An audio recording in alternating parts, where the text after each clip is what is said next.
Ngayon, ang title po natin, From Love to Glory, A Promise Eternal sa Tagalog, mula sa pag-ibig tungo sa kalwalhatian, isang pangako walang hanggan. Yan, salamat po sa Panginoon. So before po tayo dumako sa Romans 8, verse 18 na pag-aaral po natin, ay babalikan po muna natin kung bakit po ito sinulat ni Apostol Pablo. Bakit ito yung naging topic ni Apostol Pablo? Dahil babalikan natin sa before tayo dumako sa Romans 8, nagkaroon ng patotoo si Apostol Pablo na bilang mga mananampalataya, meron pala tayong struggle. Meron pala tayong pinagdadaanan na kung ano yung gusto natin gawin ay hindi natin ginagawa at kung ano yung ayaw natin gawin, yun yung nagagawa natin. Okay? Dahil ito yung bunga po ng kasalanan o pagiging makasalanan po natin. Kaya sabi doon ni Apostol Pablo, kahabag-habag yung aking kalagayan. Sino ang magliligtas sa akin mula sa katawang ito na tungo sa kamatayan? Pero ang tugon po ni Apostol Pablo doon, sabi niya, salamat sa ating Panginoong Jesucristo. Bakit po? Dahil sa verse 1 ng Romans chapter 8, dito na binigay yung pangako ng Diyos na wala nang kahatulan ang mga na kay Kristo Jesus. Kung ikaw ay tunay na mananampalataya ng ating Panginoon, tinanggap mo ang kanyang biyaya, sumampalataya ka na ang ginawa ng ating Panginoong Jesucristo ay sapat para ikaw ay maligtas, then meron kang buhay na walang hanggan. At para sa iyo ang pangako na to, na wala nang kahatulan ang mga nakay Kristo Jesus. So, nung tayo po ay sumampalataya sa ating Panginoon, ay dito pinakita ng Diyos na tapos na ang pamamahala o ang kapangyarihan ng kasalanan sa iyo. At ang meron na ay ang kapangyarihan ng Espiritu na patuloy na magbabago ng iyong buhay. Pinag-aralan natin nung nakaraan, last week, na ang bunga ng Espiritu, siya yung nagpapaalala sa atin, siya yung nagre-remind sa atin na tayo ngayon ay matuwid na sa harapan ng Diyos. Ang banal na Espiritu ang siyang nangunguna sa atin bilang mga anak ng Diyos. Ang banal na Espiritu ang siyang nagbibigay sa atin ng kapanatagan na hindi na tayo mga fearful slaves.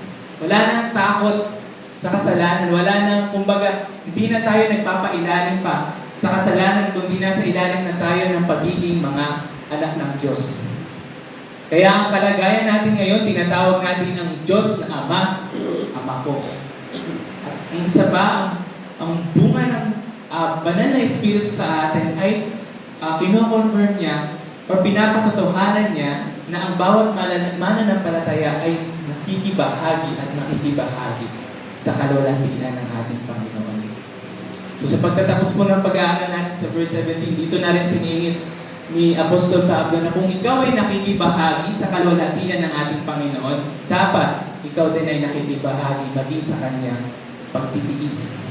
So dito na po papasok yung Romans chapter 8, verse 18. Ang sabi po dito, itinuturing ko na ang pagtitiis sa panahong kasalukuyan ay hindi karapat-dapat maihambing sa kalwalhatiang maihahayag sa atin. So kung tayo po, meron tayong kagalakan ng pag-asa na pinangahawakan po natin yung pagbabalik ng ating Panginoong Jesucristo, dapat same attitude din na meron tayong kagalakan at pag-asa na nakikibahagi po tayo sa Kanya pagtitiis.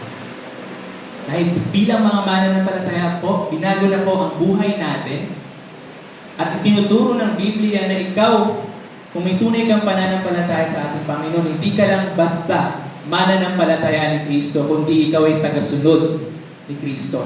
So kung ano naging buhay ng Panginoon, kung paano niya pinakita yung kanyang sarili, kung paano niya pinakita yung pag-ibig sa atin, ganun din yung ipapakita po natin bilang mga mananampalataya. Tinuturi ko na ang pagtitiis sa panahong kasalukuyan ay hindi man lang kahambing-hambing sa kalwalhatiang maihahayag sa atin. Diba po, isa sa mga tinuro ng ating Panginoong Jesucristo sa Matthew chapter 6, verse 24. Ano nga ba yung cause ng pagsunod sa ating Panginoon? Sabi dito, kung ang sino man ay ibig sumunod sa akin, tanggihan niya ang kanyang sarili, pasanin ang kanyang krus, saka sumunod sa akin. So dito itinuturo po sa atin na bilang mga mananampalataya, ang layunin mo ngayon o ang tungkulin mo ngayon is i-deny mo yung sarili mo. Hindi na ikaw ang naghahari sa puso mo kundi ang Panginoon. Hindi na ikaw ang nasusunod Di na ikaw ang boss ng buhay mo, kundi ang Panginoon.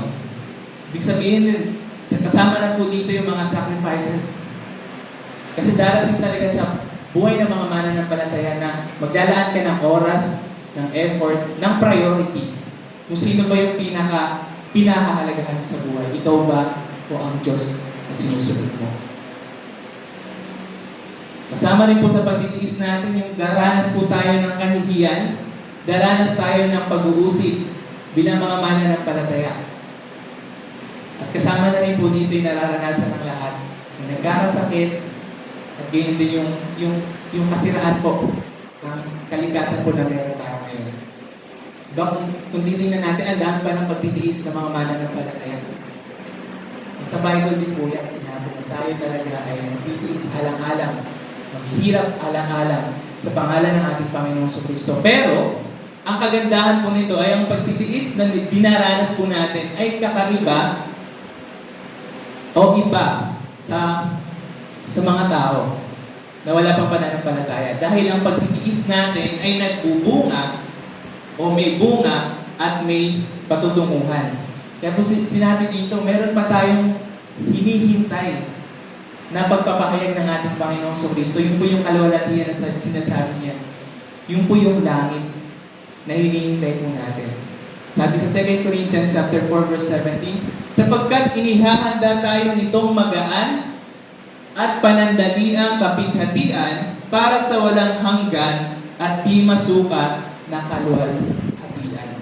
So ito palang dinaranas natin ngayon ay parte ng plano ng Diyos para ihanda ka sa isang bagay na pangako niya po sa iyo.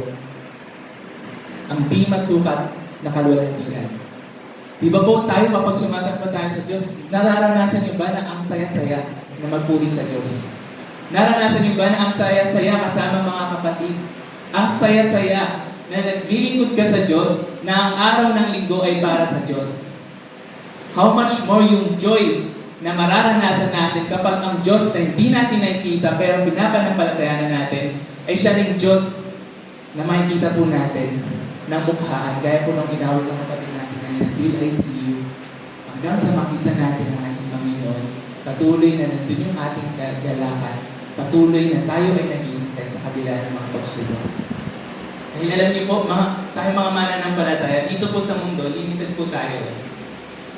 Kumbaga, dumarating pa rin sa point na nag-fail tayo sa pagsunod sa Diyos. Dumarating pa rin sa point na yung pananampalataya natin ay nasusubok at dumarating sa point na nagkakasala tayo at ang pagmamahal sa Diyos ay ibig sabihin, handa ka rin na tumanggap ng pag-uusig. Kung mahal mo ang Diyos, uusigin ka ng mundo. Yun po yung dinaranas natin eh. And actually, hindi lamang po tayo. Dahil sabi po sa verse 19, sa next slide po, sabi doon, sapagkat ang masighing inaasam ng sanglilikha ay ang inaasahang paghahayag ng mga anak ng Diyos. Sapagkat ang sanglilikha ay nasasakop ng kawalang kabuluhan, hindi sa kanyang kalooban, kundi dahil doon sa sumakop sa kanya. Sa pag-asa na ang sanglilikha naman ay mapapalaya mula sa pagkaalipin sa kapulukan, tungo sa kalayaan ng kaluwalhatian ng mga anak ng Diyos, sapagkat nalalaman natin na ang buong sanglilikha ay sama-samang dumaraing at naghihirap sa pagdaramdam hanggang sa ngayon. So kabilang din po dito ay yung kabuuan ng sanglilikha ng Diyos. Dahil po kung babalikan natin sa Genesis chapter 1, di ba po pagkatapos tikhain ng Diyos ang lahat ng bagay sa loob ng 6 na araw, tinignan ng Panginoon, tinignan ng Diyos ang lahat ng pananalita. At ang sabi ng perpektong Diyos, ito ay napakabuti. Dahil ang lahat ay perpekto. Lahat ng bagay ay umaayon sa kalooban ng Diyos.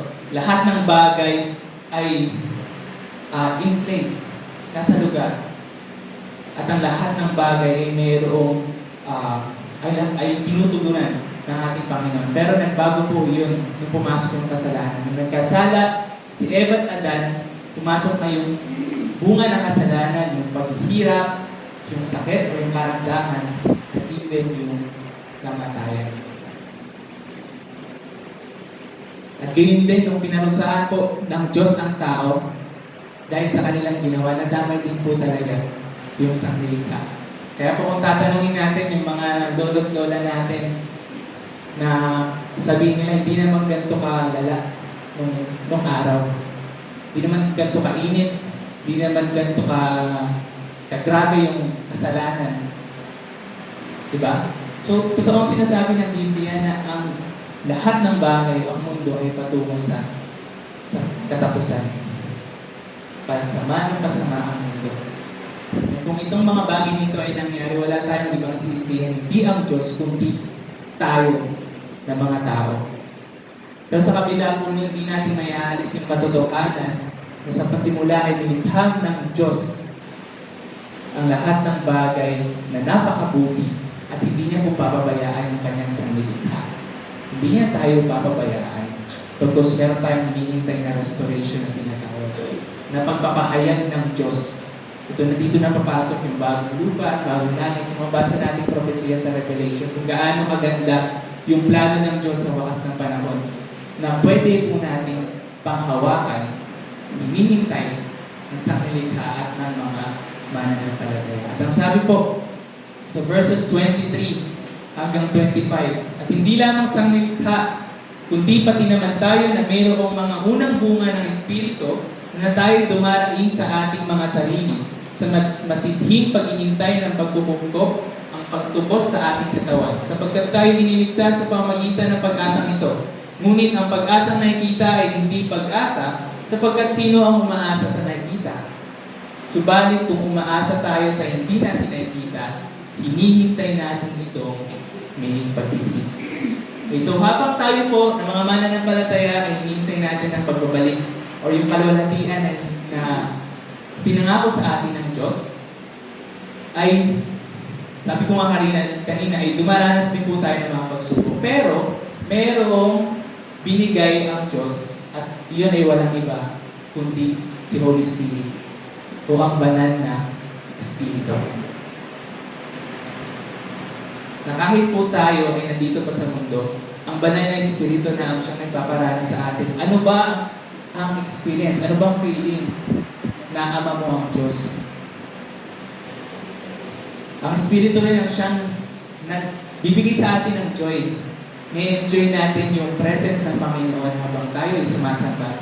Presence ng Panginoon sa araw-araw nating buhay. At ang Espiritu rin ang siyang nagbibigay sa atin ng kaloob ng bunga ng Espiritu na nire-reflect yung ating Panginoon sa Kristo. At ang sabi po sa Ephesians chapter 1, verse 14, na ang Espiritu, siya ang katibayan ng ating mana hanggang sa ikatutubos ng pag-aari sa ikapupuri ng kanyang kalwalhatian. So, ang layunin din ng Espiritu ay para i-remind tayo na tayo ay merong hinihintay na mana. Bilang mga anak ng Diyos, meron tayong hinihintay na pag-aari ganap. Meron tayong hinihintay na kalwalhatian. Dahil hindi po yung kanyang tungkulin. Isa po example dyan, kapag po yung mga bata, tapos yung kanilang mga magulang nagtatrabaho. Lalo na kapag yung uwian ng mga magulang is hanggang gabi, minsan yung ginagawa ng mga bata, hindi naman sila natutulog eh. Nihintay nila yung kanilang magulang, personally, yung di po yung naranasan ko nung nagtatrabaho sila, mama, gano'n, talagang pinipilit ko yung sarili ko na huwag matulog. Kasi hinihintay ko sila na makauwi.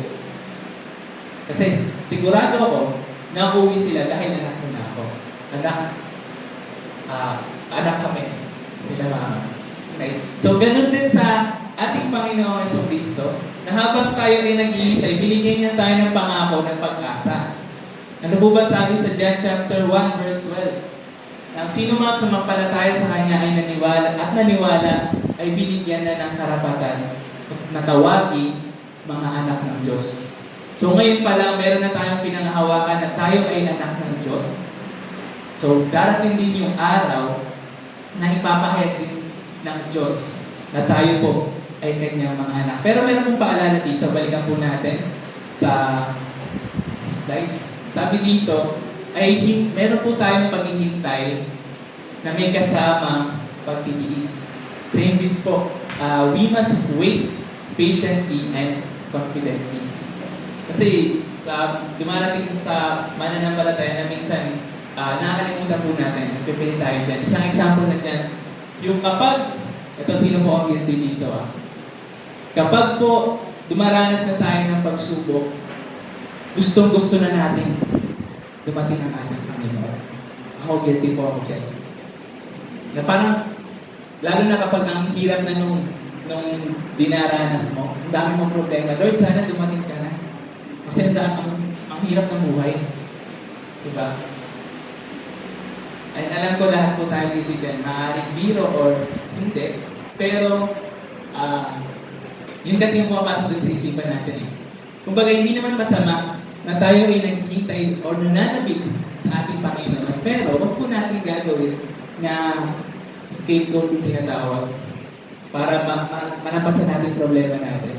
Dahil actually, yung kaisipan po pala na yun ay hindi tama.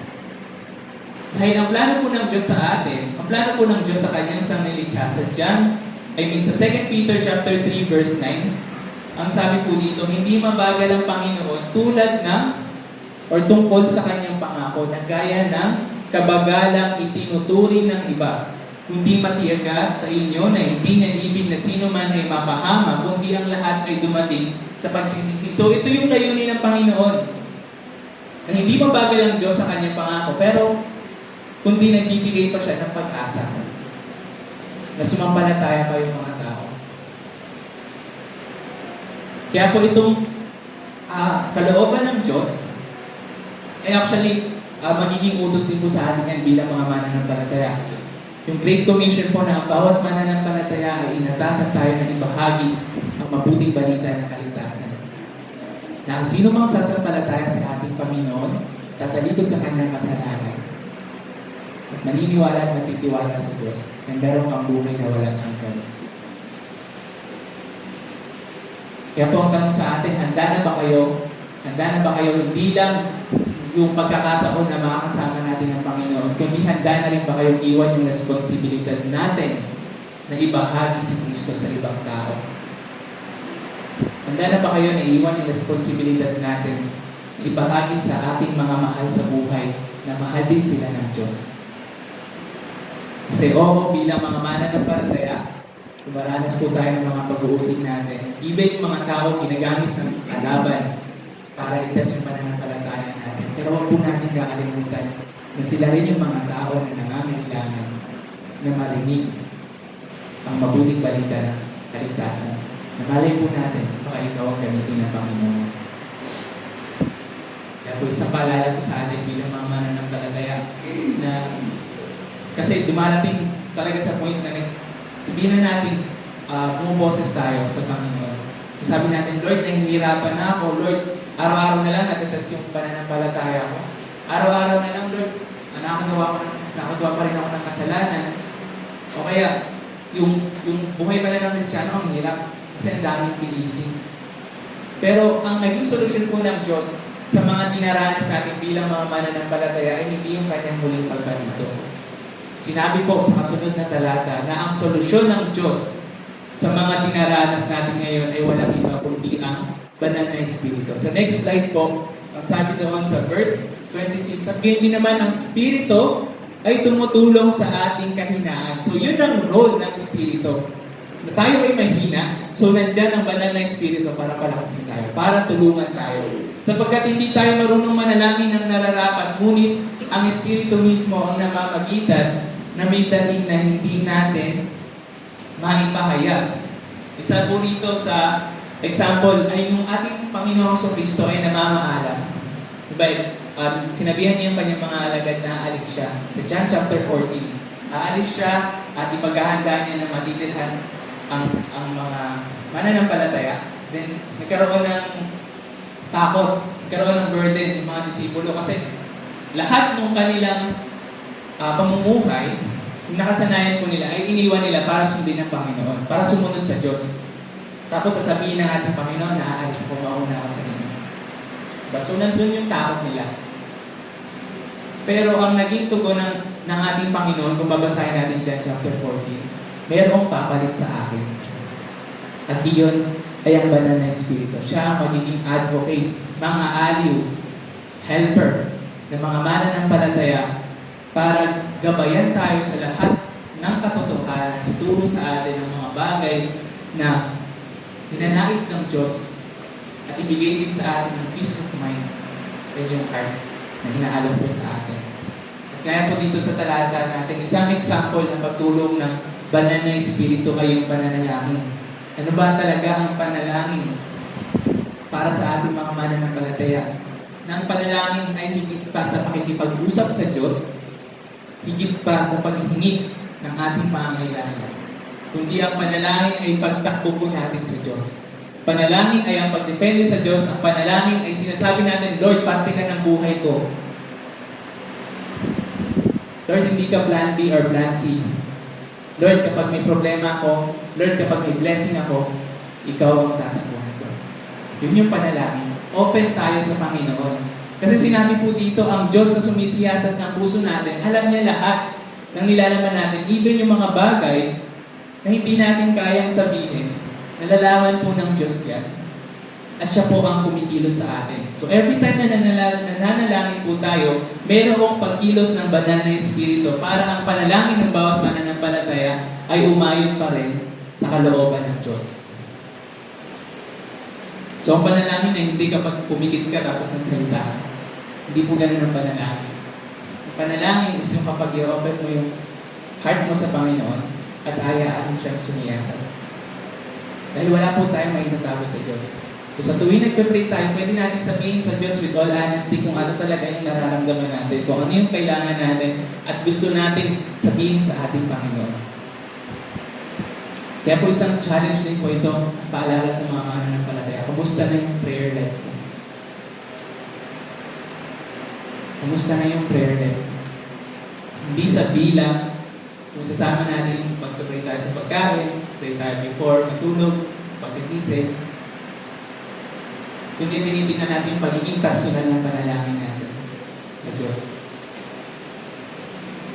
Kasi sa panalangin po, niraramdag natin yung pagiging intimate na relasyon na meron po tayo sa ating Panginoon. And kapag tayo po ay nananalangin, ito po ay act ng pagtitiwala sa Diyos. At kung tayo ay nagtitiwala sa Diyos, hindi tayo bibiguin dahil ang sabi sa verse 28, nalalaman natin na sa lahat ng mga bagay ang Diyos ay gumagawa sa ikabubuti ng mga umiibig sa Kanya, sa kanila na mga tinawag alinsunod sa Kanyang layunin. So nagtitiwala pa rin tayo sa Diyos ano man ang mangyari dahil nalalaman natin na ang lahat ng bagay hindi lang ang maganda, kundi even yung mga bagay na nagpasakit sa atin, nagpahirap sa atin. Lahat ng bagay ay ginagawa ng Diyos na sama-sama, nagkalakit-lakit para sa ikabubuti ng mga nagmamahal sa Kanya. Na kung ikaw, na mananampalataya, mahal mo ang Diyos, then ang pangako na ito ay para sa iyo. Na ang Diyos ay kumikilos sa lahat ng pangyayari sa buhay mo. At meron pang kadugtong, kasi minsan nakakalimutan po natin yung kadugtong eh. Sabi po dito, sa kanila din ng mga tinawag alinsunod sa Kanyang layunin. So meron pong layunin ng Diyos kung bakit yung mga bagay po na ito ay inaalaw po niya. At sa verses 29 hanggang 30, ang sabi dito, ang layunin din ng Diyos ay upang italaga tayo na maging katulad ng Kanyang anak, ang ating Panginoon. Kaya po napakaganda ng kalagayan ng mga mananampalataya. Lahat ng blessing, lahat ng grace na hindi po natin hindi tayo karapat-dapat. Na tayo ay tinawag ng Diyos, tayo ay Kanyang ginawang matuwid, tayo ay binigyan ng kalwalhatian ng ating Panginoon at lahat ng ito ay napakaganda. So even bago pa tayo sumampalataya sa ating Panginoon, nilatag na ng Diyos paano ang magiging buhay ng isang mananampalataya. Una, na ang buhay ng mga mananampalataya siya ay lalahad sa pananampalataya. To live or to walk by faith and not by sight. Isa rin sa mga layunin ng Diyos kaya binasa natin kanina, mamuhay na katulad ng ating Panginoong Kristo at yung kanina pa natin pinag-aaralan, yung maghintay sa Kanyang huling pagparito. Iba po kung ikaw ay isang mananampalataya, lahat ng pangako ng Diyos sa Biblia, ipangahawakan mo. Maaring dumaranas po tayo ng pagsubok, pero kung titingnan natin, according to Bible, ang buhay ng mga mananampalataya is puno ng blessing, puno ng pagpapala, puno ng biyaya. Kung hinahayaan po natin ang banal na Espiritu ang kumilos sa atin, then makikita po natin ang mga bagay na ito na walang Kristiyanong talunan. Kasi ang Diyos Espiritu ang kumikilos sa puso. At sa kasunod po na verse ay nagpatuloy po si Apostol Pablo sa isa na namang topic patungkol po sa pag-ibig ng Diyos. So next slide po. Ang pag-ibig ng Diyos mula verses 31 hanggang 39. So tayo, kanina di ba pinag-aaralan po natin ang muling pagbalik ng ating Panginoon na meron tayong hinihintay na ang banal na Espiritu ay kumikilos sa atin sa kabila ng ating mga nararanasan. At sa verse 31 ay babalik po tayo sa pag-ibig ng Diyos. Ano nga ang masasabi natin sa mga bagay na ito kung ang Diyos ay kakampi natin o panig sa atin, sino ang laban sa atin? Siya na hindi pinagkait ang kanyang sariling anak, kundi binigay dahil sa ating lahat. Bakit naman hindi ibibigay sa atin ng walang bayad ang lahat ng mga bagay? Sino ang magsasakdal ng anuman laban sa mga pinili ng Diyos? Ang Diyos ang siya mismo maaaring ganap. Sino ang hahatol? Si Kristo Jesus na namatay? Oo, siya muling binuhay mula sa mga patay na siya ring nasa kanan ng Diyos na siya ring namamagitan sa atin. So dito na po pinapakita. Sa simula pa lang meron ng assurance ang mga mananampalataya na si Jesus na may kapangyarihang humatol, na si Jesus ang Diyos na banal, ay si Jesus ay siya rin si Jesus Jesucristo na siyang nag-alay ng buhay para sa iyo, nagpatawad sa iyong mga kasalanan. So lahat po ng ito ay nagpapatungkol pa rin sa pag-ibig ng Diyos. But hindi po ba kayo nagtataka bakit yung pinag-aaralan po natin kanina about sa kalwalhatiang mapapasa atin, tapos bakit babalik pa tayo sa pag-ibig ng Diyos? Dahil yung po talaga ang pundasyon ng pananampalataya. Okay? Na ang mga mananampalataya, kaya patuloy tayo nabubuhay ng may pagsunod sa ating Panginoong Kristo dahil tinitingnan po natin ang pag-ibig ng Diyos. Nandun pa rin yung pag-ibig ng Diyos na siya kumikilos sa atin. At ito po ay nakita natin sa ating Panginoong Kristo. Kaya po kung tatanungin natin, ano ba ang batayan na ikaw ay nagmamature bilang mananampalataya? Hindi po sa dami ng alam mo sa sinasabi ng Biblia. Hindi sa galing mo magsalita, kundi ang nagiging batayan na ikaw ay lumalago spiritual bilang mga mananampalataya ay kung ikaw ay laging bumabalik sa pag-ibig ng Diyos. Kung ikaw, malalim ang pagkabit mo sa pag-ibig ng Diyos. Isang example na lang po sa isang relationship. Okay? Paano natin masabi na ang isang relasyon ay maganda? Paano natin masabi na isang relationship ay nagiging strong, nag-grow? Di naman po dahil yung partner mo, alam mo lahat ng detalye ng kanyang buhay, o alam mo lahat ng gusto niya. Ang basihan ay hindi dahil ang tagal niyo na magkarelasyon. Dahil panigurado, meron pa rin away dyan. So paano natin masabi na ang isang relationship o relasyon ay nagiging matatag at lumalago? Simple lang po. Dahil mahal po nila ang isa't isa. So ganun din po tayo sa relasyon natin sa Diyos. We're talking about relationship sa Panginoon. Personal relationship.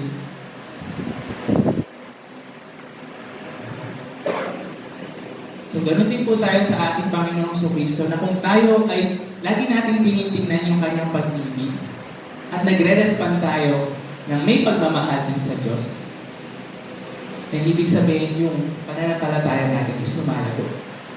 Kaya po ibinalik ni Apostol Pablo sa pag-ibig ng Diyos dahil yung assurance na ikaw ay mananampalataya, na ikaw ay ligtas na dahil ikaw ay mahal ng Diyos. At ang sabi po sa Ephesians chapter 3 verses 17 hanggang 19, babasahin ko po sabi dito. Upang si Kristo ay manirahan sa inyong mga puso sa pamamagitan ng pananampalataya kung paanong kayo'y nag-uugat at tumitibay sa pag-ibig. Aking idinadalangin na magkaroon kayo ng kapangyarihang matarok o malaman kasama ng lahat ng mga banal ang luwang, haba, taas at lalim at upang makilala ang pag-ibig ni Kristo na higit sa kaalaman upang kayo'y mapuno ng lahat ng kapuspusan ng Diyos. So kapag tinuring tayo na isang puno, na ang bawat mananampalataya ay meron tayong pinag-uugatan. At yun ay walang iba kundi ang pag-ibig po ng Diyos. At kung ang pananampalataya natin ay malalim, na nakakapit pa rin sa pag-ibig sa atin ng Diyos, then wala tayong pagdududa, wala tayong takot, mga what ifs na naisip natin. Dahil sabi ko nga kanina, ang Diyos na may kapangyarihang pumatol sa iyo ay ang Diyos din na nagligtas sa iyo at nagpatawad sa lahat ng iyong kasalanan. Kaya bilang mga mananampalataya, manatili po tayo sa pag-ibig ng Diyos. Balikan po natin yung slide, manatili tayo sa pag-ibig ng Diyos dahil even po as a believer, next slide po sa verse 35, even as a believer, ay kumikilos din po sa atin ang kalaban. Inaagaw niya, kinukuha niya sa atin yung joy na tayo ay ligtas na. Sabi sa verses 35, sino ang makapaghiwalay sa atin sa pag-ibig ni Kristo? Ang kahirapan ba o ang kapighatian o ang pag-uusig o ang tagutom o ang kahubaran, panganib o ang taba? Gaya ng nasusulat, dahil sa iyo kami pinapatay sa buong araw at kami ay tinuturing ng mga tupag sa katayan. So mapapansin niyo po itong mga nabanggit, kahirapan, kapighatian, pag-uusig, tagutom, kahubaran. Lahat po ng yan ay mga rason ng tao para hindi isipin na mahal tayo ng Diyos. Kasi yun po yung ginagawa ng kalaban. Ikaw nagugutom ka. Ikaw dumaranas ka ng pagsubok. Ikaw nagbibigay ka sa buhay. Baka hindi ka mahal ng Diyos. Yun po yung pakana ng kalaban. Inaalis niya sa atin yung joy. Inaalis niya sa atin yung ating kaisipan, yung ating pagkapit sa pag-ibig po ng Diyos.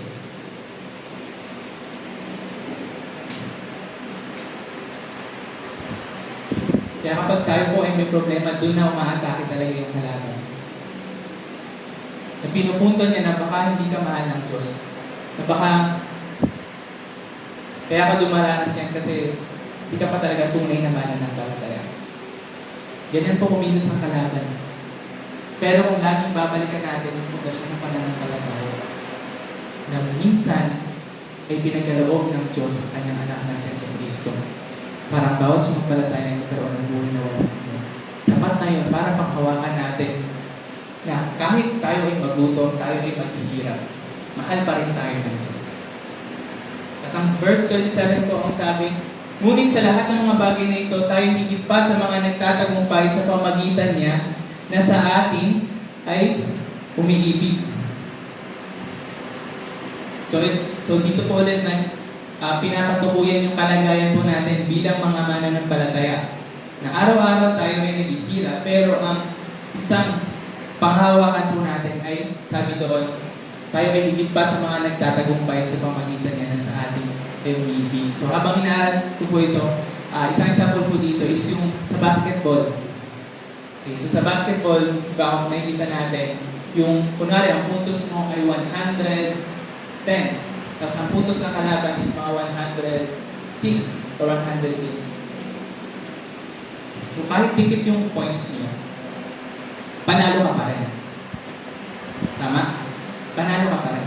Pero, kung ang puntos mo ay 100 at ang puntos ng kalaban ay 10 o 20, higit yung panalo mo.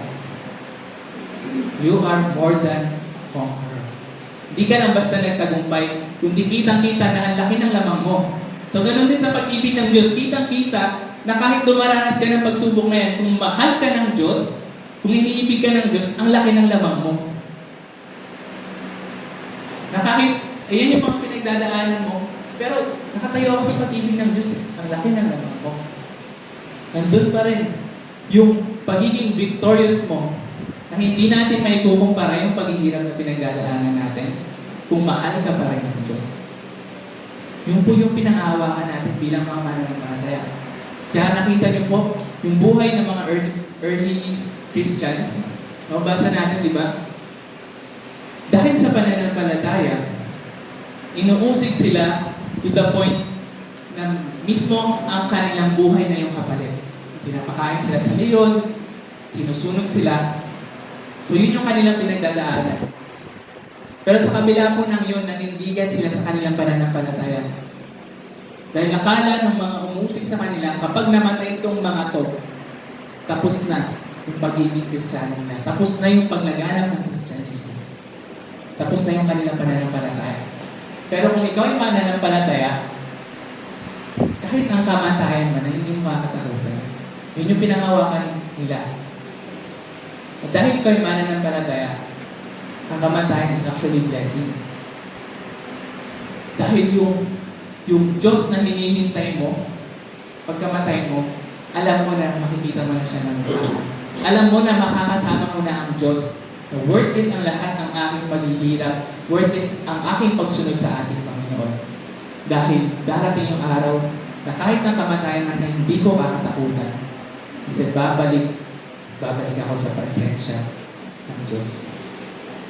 Kaya ang illustration dito sa pag-ibig ng Diyos, hindi tayo ang may hawak sa Diyos, kundi ang Diyos ang may hawak sa atin. Kasi bilang mga tao, may times talaga na bibitaw tayo kapag nagkakaroon tayo ng problema, kapag nanghihina tayo o nagkakasala. Yung pagkapit natin sa Diyos minsan kumakawala. Pero dahil ang Diyos ay tapat, ilang beses man tayo na mabigo, ilang beses man tayo durugin ng problema, ang pagkapit ng Diyos hindi nagbabago, hindi kumakawala. Hindi tayo ang may hawak sa Diyos, kundi ang Diyos ang may hawak sa atin. Sapagkat ako ay naniniwalang lubos na kahit ang kamatayan man, ang buhay, mga anghel, mga pinuno, mga bagay sa kasalukuyan, mga bagay sa hinaharap, mga bagay o mga kapangyarihan, kataasan, kalaliman, o alimpamang nilalang ay hindi makapaghihiwalay sa atin sa pag-ibig ng Diyos na kay Kristo Jesus na Panginoon natin. So even yung mga bagay na nakakatakot, mga bagay na hindi natin kontrolado, meron pa rin tayong kasiguraduhan dahil mahal tayo ng Diyos. Kaya po bilang mga mananampalataya, sabi ko kanina, babalik tayo sa pag-ibig, Panginoon. Kasi yun yung pundasyon. Bakit ka nagpapatuloy bilang mananampalataya? Kasi alam mo, grabe yung pagpapatawad ng Diyos sa iyo. Kasi alam mo, mahal ka ng Diyos. At wala kang kayang ibigay, kundi mismo ang sarili mong buhay. Na maglilingkod ka sa Diyos, na magiging kagamit-gamit ang buhay mo sa Diyos. Dahil yun na lang yung way ng pasasalamat natin. Naalala niyo po ba, nabasa niyo po ba sa Revelation, yung isa sa mga sulat ng Panginoon sa iglesia sa Ephesians. Diba sabi ng Panginoon na nakikita ko yung mga paghihirap niyo, nakikita ko yung mga ginagawa niyo alang-alang sa aking pangalan, yung mga ministry ko, ano yung mga ginagawa niyo sa church. Pero meron akong isang problema. Ang problema ko sa inyo is nakalimutan niyo ang unay mong pag-ibig. You have forsaken your first love. Kaya paalala po din sa atin ng mga mananampalataya. Yes, naglilingkod tayo sa Panginoon. Lumalago tayo, tumatagal tayo bilang Kristiyano. Pero babalik tayo sa pag-ibig ng Diyos. Huwag po natin kakalimutan na kahit ilang beses na natin marinig yung gospel, dapat may impact pa rin sa atin. Dapat naungusan pa rin ang Espiritu sa atin. Na kahit ako ay makasalanan, hinahalak ng Diyos. At yung relasyon mo ngayon ay napakaganda dahil ang pag-ibig ng Diyos ay kumikita sa iyo simula nung nanampalataya ka hanggang sa ikaw ay nandito ngayon sa kapilya, hanggang sa muling pagbabalik ng ating Panginoon. To be loved by God is the highest relationship, the highest achievement, and the highest position in life. Hindi ko po, to be loved by God is the highest relationship, the highest achievement, and the highest position in life. Kaya sa pagkatapos po natin, iiwan ko po kayo ng isang tanong. Masaya ka ba bilang anak ng Panginoon? Kung gano'n, salamat sa Panginoon dahil hanggang sa mga oras na ito, tinitingnan po natin ang pag-ibig ng Diyos na naghihintay tayo ng may pananabik. Dahil sinabi na ng Diyos na ikaw ay anak niya, babalik siya para sa iyo.